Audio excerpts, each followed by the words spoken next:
Hotline Miami is a game which released in 2012 which revolutionized the indie scene and sparked a great many conversations around the nature of violence in video games, and boy, oh boy, was I not around for those conversations. I was just 4 years old when Hotline Miami 1 hit digital storefronts, and before anyone does the math and gets mad at me, I'll let you know that if I lived in Australia, playing this game would be perfectly socially acceptable. Unfortunately for me though, if I were to play the second game, and topic of today's video in Australia, I would be arrested and killed. Yes, Hotline Miami 2, the estranged younger brother of its popular athlete relative. Hotline Miami 2 was polarizing on launch, to say the least. It was criticized for such things as game too hard. To be more specific, game hard in unfair way. Yes, as a fan of Hotline Miami 2, I have only one thing to say in response. Skill issue. I've gotten S ranks on every level on normal, beaten every level on hard, and now I'm gonna do it again just to prove how easy it is. Okay, I see your point. But why? There are two types of difficulty which most video games face the player with: mechanical difficulty and Conceptual difficulty. Mechanical difficulty is simple, hand-eye coordination. Do you have the reflexes, pattern recognition, and muscle memory to hit that shot? No. Conceptual Difficulty is far more complex. Does the player have the resources, mental capacity, and prerequisite knowledge to turn abstract information from the game world into actionable information, at which point the difficulty becomes mechanical. Most popular video games released nowadays have a delicate balance between these two systems, keeping players on their toes and engaged in the looter narrative. But of course, out on the fringes of gamer society, we can see these systems pushed to the extremes. Niche puzzle games and whatever Sid Meier's Civilization are have exclusively conceptual difficulty, with literally no mechanical difficulty at all. It's all decision making and critical thinking skills. On the opposite end of the spectrum, rhythm games are demonstrations of pure mechanical skill. Turn your brain off, it will not be useful here. You just need to have the proficiency to hit the button at the right time, and you mess it up. You mess it up just like you mess everything up. Puzzle games are rather niche. Portal isn't, because it features just enough first-person shooter mechanics to keep it interesting for a non-puzzle player base. We got the grand strategy here. You'll not ready for this.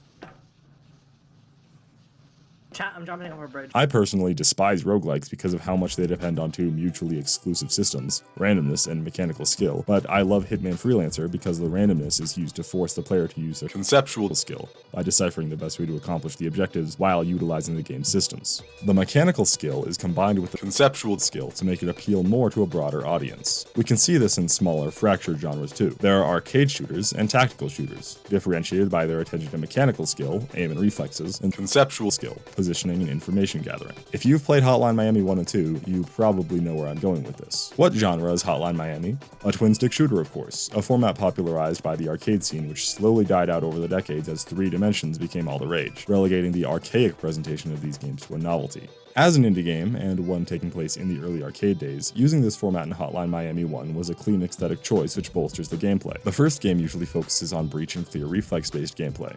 You're incentivized to go fast by flashy combos and the frankly oppressive score counter constantly yelling at you. There are rarely more than a few people in your sightline at any given time, and you can kill them in milliseconds. The only question is if you can react faster than they are programmed to. This is why the game is practically unplayable on mouse and keyboard, as there aren't any sensitivity options and you need to flick all the way across the screen as opposed to the immediacy of a dual analog tilt. Hotline Miami's difficulty is one of its most famous attributes, and for good reason. You die. A lot. Death isn't a reset, but a new beginning. The music doesn't even skip a beat, as death is just another part of the game's loop. Dying is very useful, as you get to keep the thing you gained from your past life, knowledge of the game world, which lets you make a plan to take out whichever guy you died to, as well as all the other enemies you probably also died to. Hotline Miami 1 dedicates all of its resources to making sure the player doesn't want to kill themselves post-mortem. Hotline Miami 2, on the other hand, is controversial because of how it changed up this basic design principle to be more focused on the information gathering and mental mapping of an area, as the floors in Hotline Miami 2 are far larger on average. To quickly demonstrate this, let's compare Hotline Miami 1's first chapter with Hotline Miami 2's first scene. Remember the scene chapter difference because I'm not going to say Hotline Miami every other sentence. Chapter 1, No Talk, has just 6 enemies, laid out very deliberately. You begin able to see most of the enemies in the level before they can see you on the other side of the wall, and there are plenty of doors keeping you at a healthy distance, ensuring you have more information over the level than they do, and you get to plan accordingly. This is mostly consistent as a theme throughout the game. Going into what most consider the hardest level, Chapter 13, beginning with a cursory glance, you can see that there's a large center room with a few melee enemies and 2 corner rooms with ranged enemies. If you walk into the corner room, you can grab a gun before they have time to react, with which you can effectively take care of the enemies down the long hallways on either side of the floor, without having to step foot in them, having most of the combat take place in this condensed space where the player has an advantage in positioning.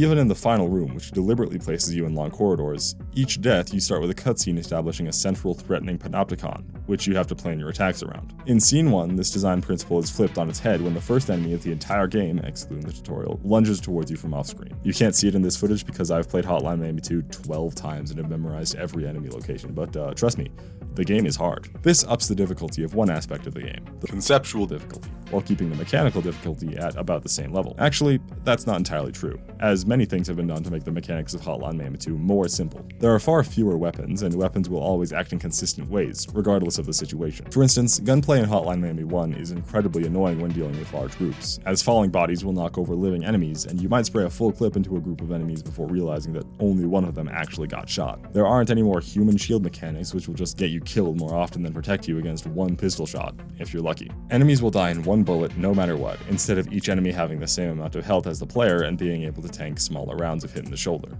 This makes executions far less common, making the player have full control over their character more often, making them less likely to get killed in frustrating ways. Even if it is your fault that you started that animation, being killed while you aren't in full control will more or less always feel unsatisfying. They even removed any enemies that take more than one bullet to take down, as tanky enemies will die from one shot if they bleed out for a while, and bosses are just removed. Like as a concept.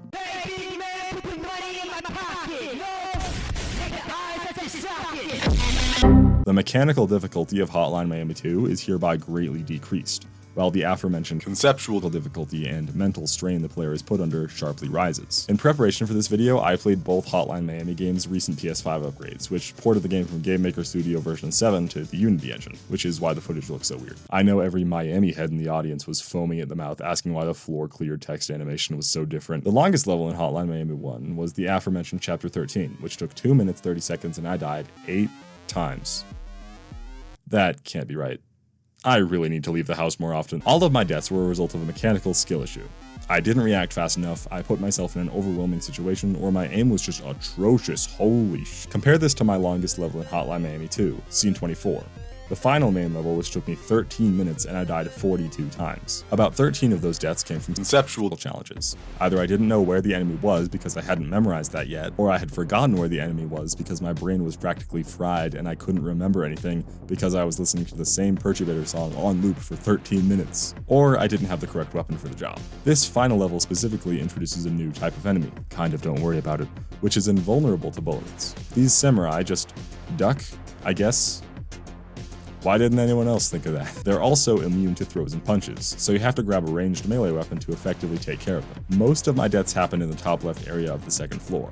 The plan was to shoot the 4 enemies in these rooms, the gunshots would lure everyone in these 2 rooms, so they would charge down the hallway, with which I could easily lock them down with my SMG. This is the hardest room in the game in my opinion because of how it requires the player to utilize both their brain and their controller to effectively take out enemies. You have to deal with a tank unit who can only be killed with multiple SMG rounds, and you have to kill the samurai who can only be taken out with a melee weapon. The player needs to formulate a plan through repeated trial and error to clear the room.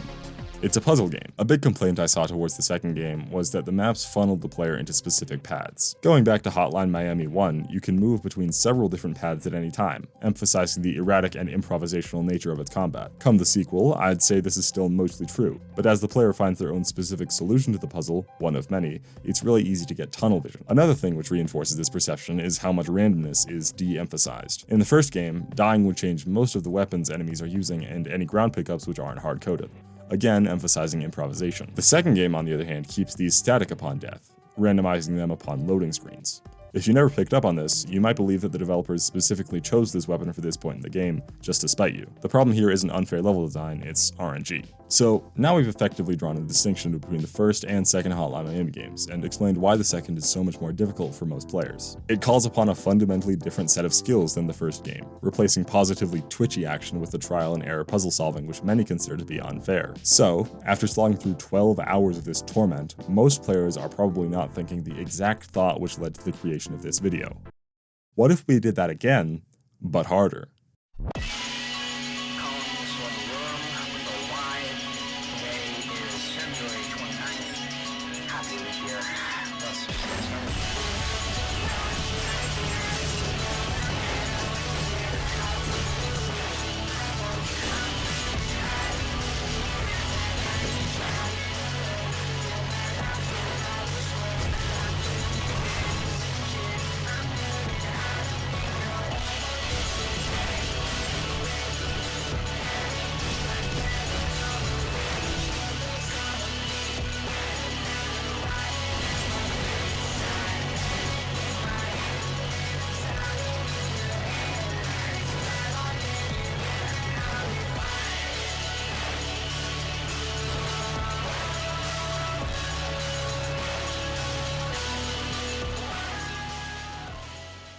Let us begin, as we always should, with level 1. It's upside down. This is the funniest difficulty change I have ever seen. Like, it's not necessarily unheard of for mirroring the game world to be used as a difficulty modifier. The Last of Us 2, Mario Kart, and even The Legend of Zelda have all done this, but that's usually just to throw off returning players and give me a panic attack every time I see the gun is on the right side of the screen. It's not supposed to be there. It's supposed to be left, pointing right to the center. I didn't play CS2 for months until they added this feature back because I was so mad. By flipping the game world, Dennaton are making a very powerful statement. You need to find out new solutions to the puzzles. So much of Hotline Miami 2 comes down to rote memorization and muscle memory to gain all the information you can about enemy locations. And the fact that you have to rewire all those already established braid connections is just a twist of the knife, because I really wish that was the hardest thing about this mode. This is the only change which remains consistent throughout every level, aside from 2 big changes which remain consistent to your character. You can't lock on. This is really funny. I don't feel like explaining why. Just like, come on, man. Why'd you have to do me like that? And the second big change relates to guns. I mean, lock-on already changed guns. It made them far less reliable at long range, but guns are at least mostly accurate.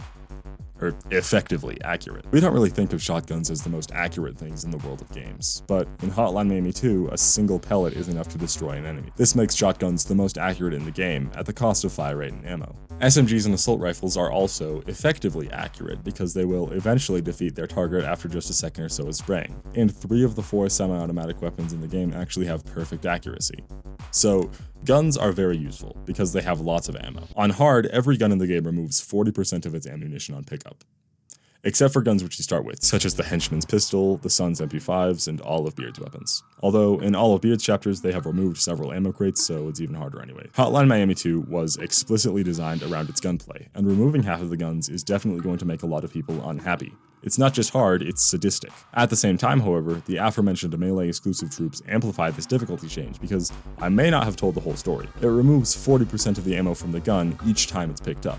The best way to visualize this is in chapter 15. For plot reasons I won't be getting into, I need to clear the 3rd floor without dying to unlock a secret level. The way I found to do this on past playthroughs is with Gecs' nail gun, the best semi-auto weapon in the game, featuring perfect accuracy, perfect silence, and 20 bullets. I throw it on the ground and clear the first 2 floors normally, before picking it up and clearing the 3rd floor using baby strats, carefully peeking around each corner and then dying anyway because this game is so fair. On hard, I throw the nail gun down, do the floor normally, pick it up, and find it only has 14 bullets in its clip and restart. Then I do the floor far more aggressively because I have to without the benefit of silenced weaponry. Insert segue about play conditioning. Play conditioning is a concept which I think H-Bomber Guy invented. He said he did, and if he was called out for plagiarism, I think more people would be concerned about that than me not doing my due diligence and research. He invented the concept in his video about Bloodborne, using the example of how Bloodborne teaches the players that shields are unreliable to demonstrate how games demonstrate their mechanics to players are often far more important than tutorializing them. Hotline Miami 1 conditions the player to be fast and efficient, reckless behavior is rewarded, and so on, conditioning many players to view the game as a largely mechanical challenge. So, knockout guy, shoot guy, guy comes around. Got it.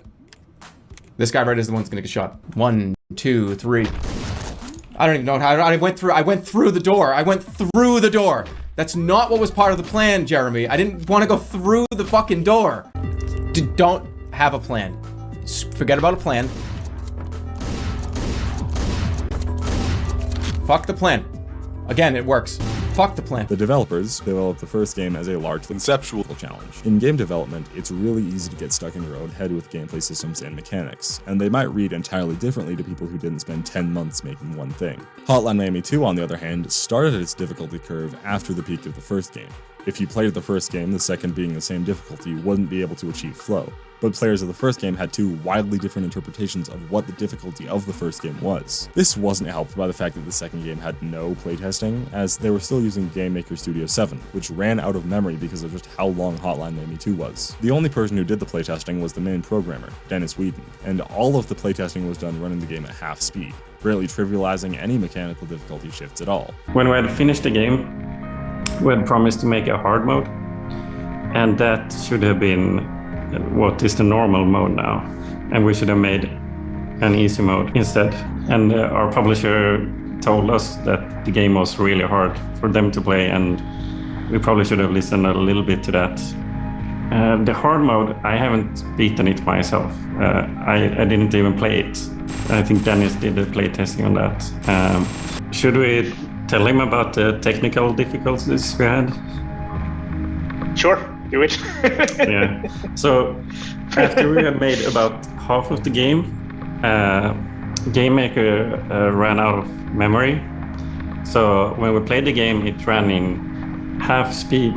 So we were playtesting the game at half speed. So that kind of explains why it's very difficult. Okay, I feel really stupid in the editing bay. I went to go find the clip from that interview, and it turns out that Jonathan Soderstrom did all the programming and such, while Dennis Whedon did the music and the pixel art. If what they're saying in the interview is true, then the main artist of the game did the playtesting for hard, and the person who programmed the game never actually finished his own creation. What? The way the Hotline Miami 2 conditions the player to play in a sort of turtly safe way is exactly what made it so hated. It's far more fun to play the game with massive combo streaks and just running in there, but those strategies can be easily disregarded due to the way that players perceive the game.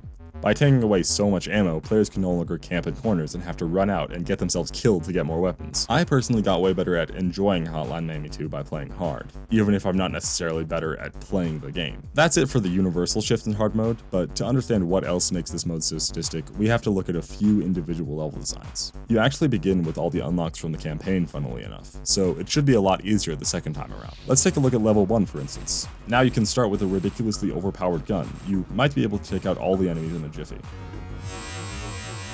Life is a cruel deity, and I am repeatedly conditioned to deny my belief and respect for God. The never-ending search for beauty may be the apotheosis of life, but as I practice my religion, I must accept the trials and tribulations, the test, to root out the weak. What do I need to do to satisfy you, Lord? Well, I'm bored. I'm done, man. I've had it. I want out, and you're going to tell me how. The game of survival is merely a stopgap protecting us from the blinding truth, the conversation between all which we cannot possibly hope to grasp a fraction of the meaning, only to be told, again and again, why would we need to justify our actions? You've done far worse things than we have. Haven't you? Sorry, I don't know what came over me there. The enemies which were previously exclusive to the final and hardest level in the game have been moved to be scattered around everywhere. There are tons more enemies, and enemies which were previously normal are all cycled around to have different types of damage vulnerability. Let's begin by taking a look at what many consider to be the hardest, or at least most frustrating level in Hotline Miami 2, Dead Ahead. The setting of this level is uniquely suited to exemplifying all of this game's most difficult aspects. A police officer wants to blow off some steam by killing people, and he knows he won't get punished if it's Colombian immigrants, so he walks up to a trade vessel and kills everyone. I'm serious, that's the story.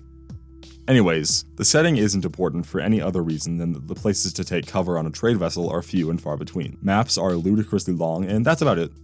Those two things. Obviously, having a gun in a situation like this would be ideal, and lo and behold, the guns on this map are mostly full auto and have a high clip capacity, making this map incredibly fun in my subjective opinion. That might sound weird. There's a term in the illegal street racing community, no hesi. It's what you think of stereotypically when you think of illegal street racing. Weaving between cars, going hundreds of miles an hour, and generally being everything I wish I could be.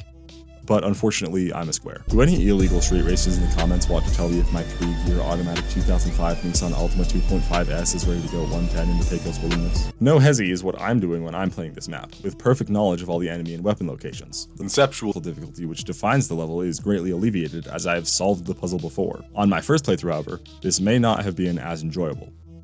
Case in point, me. My first time playing Dead Ahead on hard difficulty took 1 hour, 23 minutes, 55 seconds, and 620 milliseconds. Also, the footage in the background is on normal, because hard, get this, is difficult, to the point where it makes me want to rip off my own skull. First of all, the ammo restrictions. Why am I mentioning that? It's clearly not important. Second of all, the first stage. It's identical. Well, it's flipped, so it's not identical, but it's basically the same, except for one thing. This melee unit. It changes the entire structure of the ideal no-hesi combo which I developed. The entire shape of the puzzle has changed, and oh boy, I wish it was the last change. To explain, these 5 enemies are immune to everything except bullets, as they're crouched behind cover. They're also only vulnerable when shooting at you, so to bait the melee guy, you have to put yourself in harm's way without any weapon to defend yourself, or without even being able to make progress on the far more present threat that is 5 very dangerous people with full auto weapons trained on you specifically. The next room features the most dastardly change in the entire game. Usually, this area is filled with exclusively 4 melee enemies who rush you immediately, and the room in the center of the map has a couple shotgun units and a heavy. On hard, the room in the middle has 2 enemies who are similarly immune to anything other than gunfire. Also, windows. Windows, glass. Many have compared the glass in this game to the experience of munching on some tasty broken glass, because glass offers something which the first game was sorely lacking. Area denial. Glass is supposed to be unfair because it's seen as cheap. It's dying off-screen, dying without all the information on how it happened so you can learn from your mistakes. I feel like something is definitely being lost in translation, however, because you are gaining information. Don't go there. Don't go in front of the glass. Pro tip. This is just another aspect of what makes hard so different than normal. The puzzles are entirely restructured to deny you entire areas of the map, without having already formulated a plan on how you're going to utilize each area of the playable space. And you may think that rearranging and adding enemies to pre-existing levels, flipping their layouts, adjusting the minute structure of their layouts, and making all of those things extraordinarily more difficult by restricting the amount of ammo the player has access to, would be enough. You spawn in the 4th room upside down. I'm too tired to elaborate. I'm just going to put a funny clip in editing.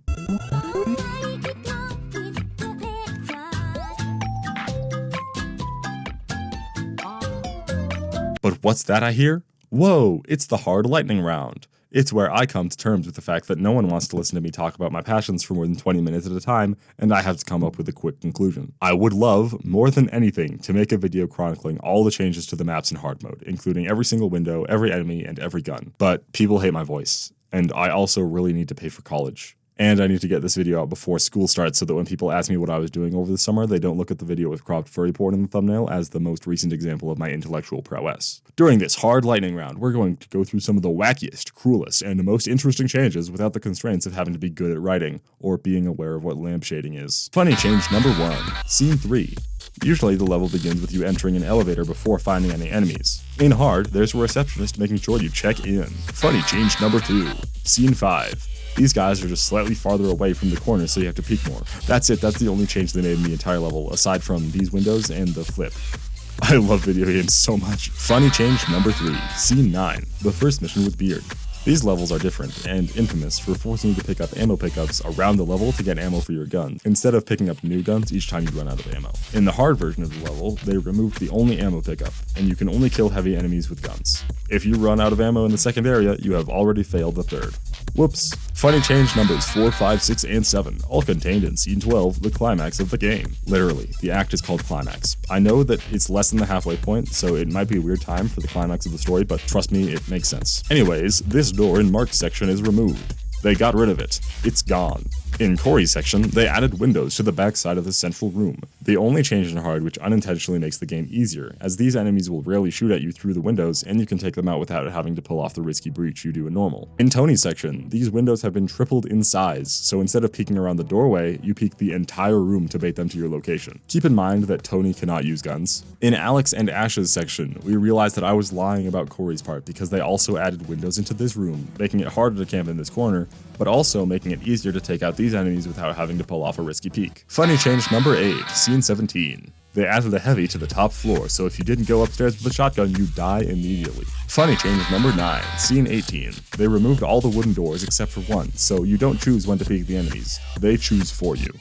And finally, funny change number 10, the credits. You may have noticed that in hard, the loading screens are different, and that also the background of the levels is darker than usual. But that isn't the only change. They also added more text to the end credit scene after all the programmers and artists are credited. Do not mourn my mother dear, every pain will soon be o'er, for I hear the angel band calling from the starry shore. Now I see their banners wave in the light of perfect day, though 'tis hard to part with you, yet I would not wish to stay, for the dear old flag had I, mother dry your weeping eye, for the honor of our land, and the dear old flag had I. This is a transcription of a song from the Civil War era as soldiers rode into battle, representing this game's main surrounding motif, white nationalism and its self-defeating nature. From a chronological perspective, we begin by seeing the horribly traumatic events of a fictionalized adaptation of the Vietnam War. The reveal that every level in both games of the series after this point were representations of a post-nuclear war story on account of America's overt, domineering, isolationist imperial philosophy. Jacket, the protagonist of the first game, was hallucinating all of his talks with his dead best friend, and was responding to his PTSD from military military experience by signing up for an ultra-right-wing magazine, 50 Blessings, which gave him the ability to partake in the only environment he was comfortable in after being groomed as a child. Horrible, unmitigated violence against a racialized other. After he signs up for the magazine, he starts receiving phone calls which tell him to kill hotspots of the Russian mafia. During these escapades, he finds a girl who was likely trafficked and is being forced to film with a producer, and they begin dating. Both are presumably forced into horrible situations by circumstances beyond their control, but Jacket seems to revel in the violence. But by finding solace in another human, Jacket's psychopathic facade begins to slip, and for this, 50 Blessings sends out another operative, Richter, to kill him and his girlfriend, but only manages to put Jacket into a coma. 50 Blessings is no longer contacting Jacket, and Jacket decides to track down Richter, whom he spares after learning that he has also been getting the same phone calls. Then he goes to kill the head of the Russian mafia so that the cyclical nature of violence will end. Simultaneously, we see the perspectives of 3 other 50 Blessings operatives, Biker, Jake, and Richter.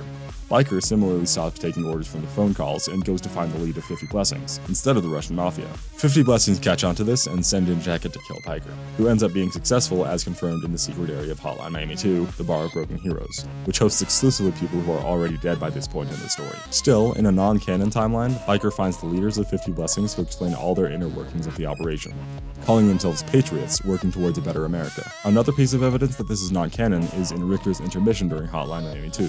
Richter received the first phone call and decided to ignore it because he isn't a naturally violent person. But then, 50 Blessings torched his car and threatened his already sickly mother, so he's forced into violence by American ideology. Despite not being drafted, he is effectively forced into a militaristic structure by the American military and its consequences. When he gets caught and placed into a federal prison, the leaders of 50 Blessings visit him and say their goodbyes before having another inmate with a 50 Blessings tattoo try to kill him. Eventually, he escapes the prison, however, and lives happily ever after in Hawaii for a while, as one of the only remotely redeemable characters in the game, because he specifically tries to escape America's frontiers. In the other 50 Blessing operatives' escapades, however, Jake becomes the only character in the entire series who has all the knowledge relating to the 50 Blessings operation. He tracks down where the phone calls are coming from and begs to work with them, as he wishes more than anything to have fought in the war which traumatized Jacket and Beard to such an extent. In the canon timeline, Jake is killed on one of these missions and Jacket is sent to clean up his mess after the fact. But if the player manages not to die on the 3rd floor of Jake's final level, he picks up a CD which contains the address of a 50 Blessings meeting place. 2 years later, Evan Wright isn't comfortable with writing Jacket off as a nameless psychopath who went on killing sprees for no reason,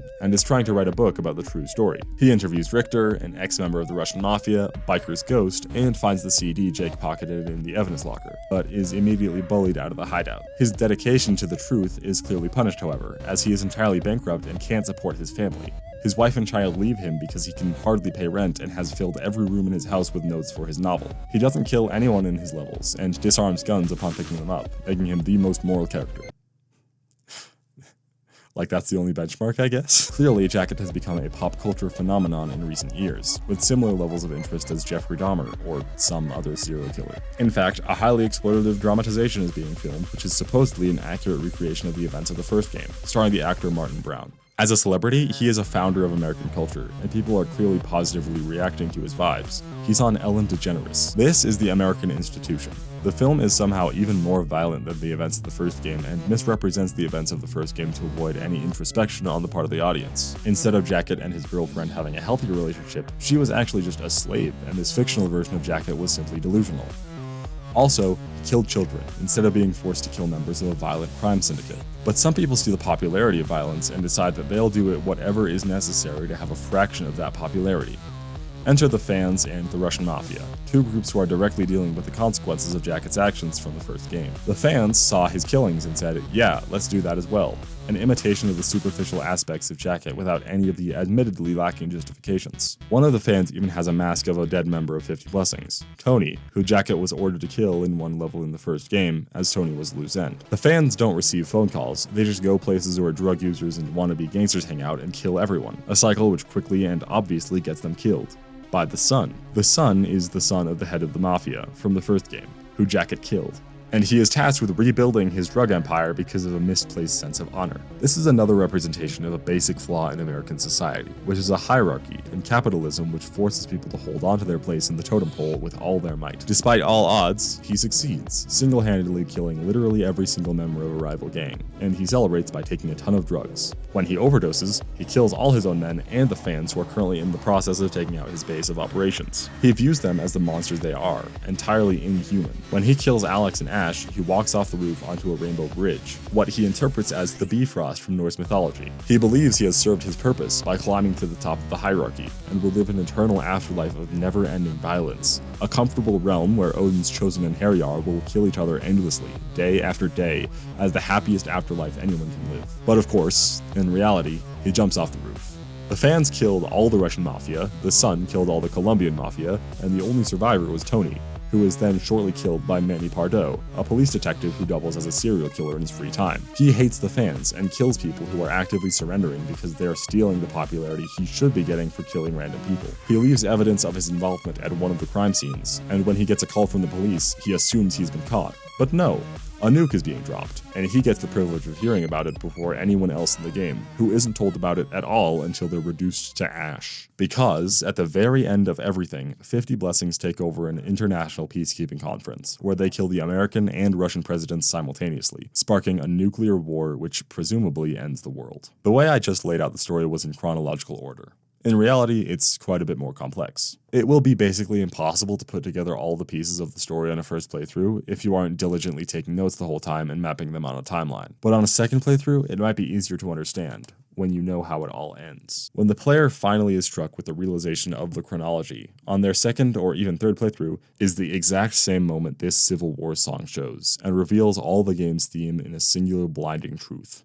Nationalism is poison, and America is rotten to the core. This concludes today's episode of Top 10 Hilarious and Funny Changes to Hotline Miami 2's Hard Mode. On the next episode, we'll be discussing honorable mentions, such as the fact that every double-barreled shotgun in the game has either 1, or more likely, 0 bullets when picked up by the player. If you knock down an enemy with it, they'll pick it back up and shoot his remaining bullet at you, which was still in the gun. You just couldn't use it. This is a game with no winners, and under no circumstances are you to come back alive.